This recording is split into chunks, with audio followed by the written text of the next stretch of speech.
Hello dear learners, welcome to SMC maths classes. आज मैं आपके सामने लेके आया हूँ एक बहुत ही अच्छा question from unordered pair of set से।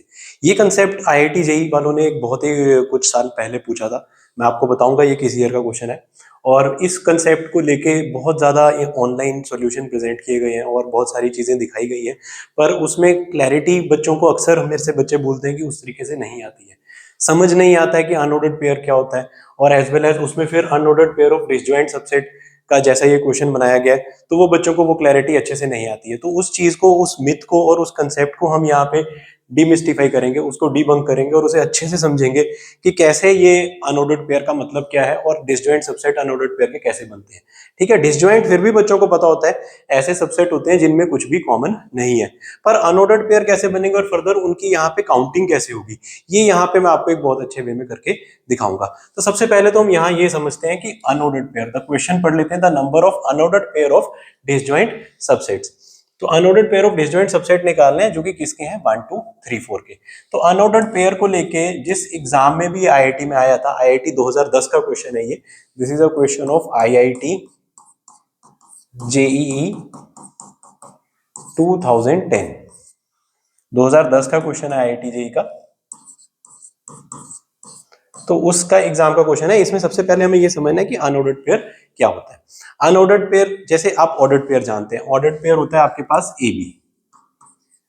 अब ए बी के बाद अगर हम दूसरा देखें बी ए, तो वो एक डिफरेंट ऑर्डर्ड पेयर होगा। पर अगर यहीं पे हम इसे अनऑर्डर्ड पेयर मान के चले तो वो सिर्फ ए बी ही माना जाएगा। दोबारा आई रिपीट, अगर ऑर्डर्ड पेयर ए बी होता है तो उसके बाद अगर इसके ऑर्डर को हम स्विच कर दें तो वो ऑर्डर्ड पेयर बी ए बन जाएगा। पर अगर हम यहाँ पे बी ए को ना गिने, अगर हम सिर्फ ए बी ऑर्डर्ड पेयर को गिने, तो ये एक अनऑर्डर्ड पेयर कहलाएगा। ये कंसेप्ट आपने अच्छे से नोट कर लेना है। अब हम यहाँ पे डिसजॉइंट सबसेट बनाना चाहते हैं इसके।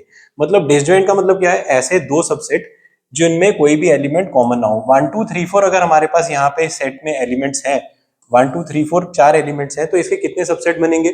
तो इसके सबसेट तो अदरवाइज 2 की पावर 4 होंगे। पर डिसजॉइंट सबसेट्स बनाने हैं हमें, ठीक है ना।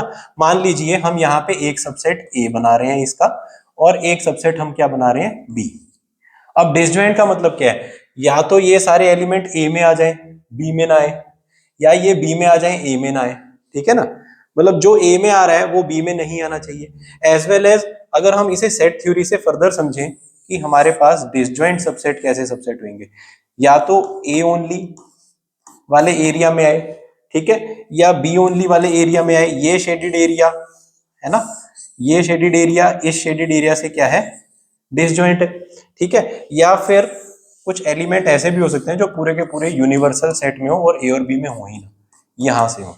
ठीक है जी, कहने का मतलब ये है कि या तो सारे के सारे एलिमेंट ए में आ जाए, या सारे के सारे हमारे पास बी में आ जाए, या किसी में भी ना आए, A intersection B, A union B के कॉम्प्लीमेंट में आ जाए, ए यूनियन बी के कॉम्प्लीमेंट में आ जाए। लेट अस से एक एग्जांपल लेके समझते हैं इस बात को, कि मान लीजिए कि हमारे पास एक सबसेट 1 वाला बन रहा है और एक बन रहा है 2 वाला, ठीक है ना। और जो ए यूनियन बी बार में है, ना तो ए में है ना बी में है, वो कौन हो सकते हैं, 3 4 हो सकते हैं। यानी कि हर एक एलिमेंट के पास डिसजॉइंट सबसेट बनाने के लिए 3 चॉइसेस हैं, या तो वो ओनली ए में आ जाए, या वो ओनली बी में आ जाए, या ए यूनियन बी बार मतलब इस बाहर के एरिया में आ जाए। ओनली ए, आई रिपीट, सिर्फ ये वाला है, ओनली बी ये वाला है, और ए और बी के बाहर वाला एरिया ये वाला है। इनमें से किसी भी एक जगह पे अगर ये एलिमेंट जाते हैं तो वो डिसजॉइंट एरिया में रहते हैं, वो कॉमन एरिया में, यानी कि इस कॉमन एरिया में तो वो बिल्कुल भी नहीं आएंगे। ठीक है ना, डिसजॉइंट का ये मतलब होता है। ठीक है ना, तो यहाँ पे फर्स्ट एलिमेंट 1 है, फर्स्ट एलिमेंट 1 के पास कितनी चॉइसेस है, 1 2 और 3। तो फर्स्ट एलिमेंट के पास 3 चॉइसेस है। सेकंड एलिमेंट जो 2 है उसके पास भी या तो ओनली ए में जाएगा, या ओनली बी में, या ए यूनियन बी के बाहर में बाहर चला जाएगा। ठीक है, तो उसके पास भी कितनी चॉइसेस होंगी, 3। और थर्ड एलिमेंट के पास भी 3 चॉइसेस होंगी, और फोर्थ एलिमेंट के पास भी 3 चॉइसेस होगी। ठीक है, अब इस तरीके से हमें यह समझ आया कि भाई हर एलिमेंट या तो ओनली ए में, या ओनली बी में, या किसी में भी नहीं। ठीक है, अगर किसी में भी नहीं है तो ए और बी तो उस केस में खाली हो जाएगा। एक केस इसमें ऐसा आएगा कि तीनों एलिमेंट ने ना तो ए को चुना ना बी को चुना। ठीक है, एक ऐसा सबसेट यानी कि हम सोच सकते हैं जिसमें ये भी एम्प्टी सेट है और ये भी एम्प्टी सेट है, ए और बी वाले जो सेट है वो बिल्कुल क्या है, खाली है। तो वो इकलौता केस जो है वो हम इस टोटल केसेस में से क्या कर देंगे, माइनस। तो वो हम टोटल में से माइनस कर देंगे। एज वेल एज अब जो आंसर आएगा, इन आंसर्स को जो ये 3 × 3 × 3 × 3 × 3 -1 करके आ रहा है, ये हमारे पास कितना आ रहा है, इसका आंसर आ रहा है 80। इन 80 सेट्स को हम क्या कर देंगे, 2 से डिवाइड। 2 से क्यों डिवाइड कर देंगे, क्योंकि अगर हम यहाँ पे एक ऑर्डर्ड ये बना रहे हैं, एक ऑर्डर्ड पेयर। अब ordered pair, unordered pair of disjoint subset, unordered pair कैसा बनेगा, ऐसा बनेगा।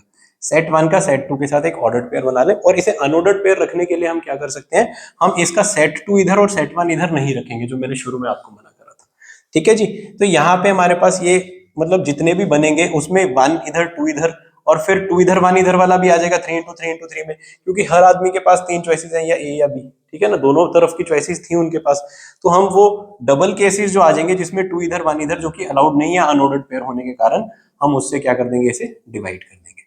तो आंसर आ जाएगा 40। ठीक है। पर इसमें हमने क्या करा, हमने जो ये नल वाला है इसको भी 2 से क्या कर दिया, डिवाइड।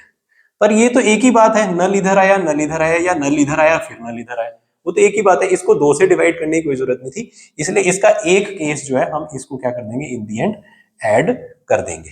ठीक है बच्चों, तो इसका एक केस हम ऐड कर देंगे, या इसको हम ऐसे भी समझ सकते हैं कि हम जितने भी ये 81 केसेस आए थे, इसमें इस केस को ऐड करके डिवाइड बाय 2 कर दो। ठीक है ना। तो जो टोटल 40 केसेस अदरवाइज जो मैं यहां समझा रहा हूं, उसको 80 को 2 से डिवाइड करके जो हमने करा, इसको तो 2 से डिवाइड करने की जरूरत नहीं थी ना जी।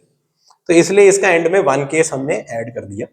ठीक है, तो 40 + 1 हमारा आंसर क्या आ जाएगा यहाँ पे, 41। तो 41 ऐसे अनऑर्डर्ड पेयर आएंगे डिसजॉइंट सबसेट के। ठीक है ना।